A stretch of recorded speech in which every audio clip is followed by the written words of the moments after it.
नरक की सजाएं। रात का समय था। अजय एक पुरानी श्मशान भूमि के रास्ते से लौट रहा था। अचानक उसके सामने एक बूढ़ा साधु आया और बोला, तेरे पाप तुझे नरक में खींच रहे हैं, तैयार हो जा। अजय हंस पड़ा, लेकिन अगले ही पल जमीन फट गई और वह गहरे अंधकार में गिर गया। आंखें खुली तो उसने खुद को आग के समुद्र में पाया।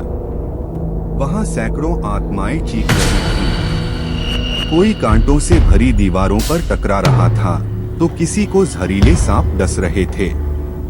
अचानक एक डरावनी आकृति उसके सामने आई, काली चोगा, जलती आंखें और हाथ में लोहे का त्रिशूल। उसने कहा, ये है नरक की सजाएं। हर इंसान अपने किए पापों की सजा यहीं भुगतता है।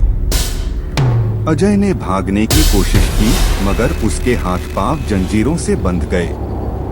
लोहे की जंजीरें जलते अंगारों पर घसीट रही थीं। उसकी त्वचा जल रही थी, लेकिन चीखों का कोई असर नहीं। फिर उसे खौलते तेल के कुंड में फेंक दिया गया। वहां उसने देखा गांव के कई लोग, जिनके पाप छिपे थे, वही तड़प रहे थे। किसी के पाप जल रहे थे, किसी की आंखें खून रो रही थीं।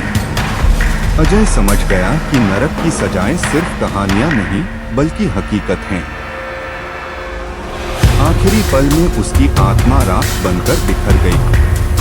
आज भी कहा जाता है, पाप करने से पहले सोच ले, क्योंकि नरक की सजाएं कभी खाली नहीं।